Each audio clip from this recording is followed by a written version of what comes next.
করে কোনো মহাসড়ক নয়, বরং রেলপথের উন্নয়নে নজর দেওয়ার নির্দেশ দিয়েছেন প্রধানমন্ত্রী শেখ হাসিনা। একটিকের সাপ্তাহিক বৈঠক শেষে সংবাদ সম্মেলনে কথা জানিয়েছেন পরিকল্পনা মন্ত্রী এম এ মান্নান। শেরেবাংলা নগরের এনইসি সম্মেলন কক্ষে প্রধানমন্ত্রী শেখ হাসিনার সভাপতিত্বে আজকের একনেক সভায় ৬,২৭৬ কোটি টাকার ৮টি প্রকল্পের অনুমোদন দেয়া হয়।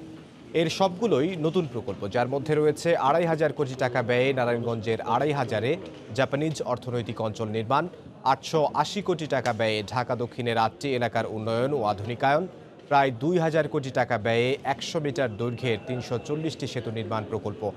সভা শেষে পরিকল্পনা মন্ত্রী সাংবাদিকদের জানান, ফেব্রুয়ারিতে মূল্যস্ফীতি হয়েছে ৫.৪৭%।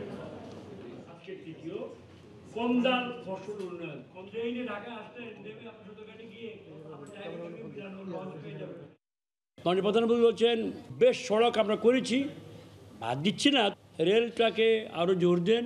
সমন্বিত একটা জাতীয় গ্রিড হওয়া উচিত।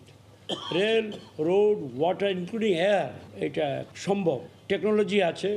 পুরনো দিনের পুকুর যেগুলো এখনও বেঁচে আছে, তাই কোনো মতে এদেরকে বাঁচান। জলাশয় যেগুলো আছে রক্ষা করে এই যে ঢাকা শহরের প্রকল্প যেটা তিনি অনুমোদন করলেন, সেটাকে এই দিকে নজর দেওয়ার জন্য তিনি জোর দিয়েছেন।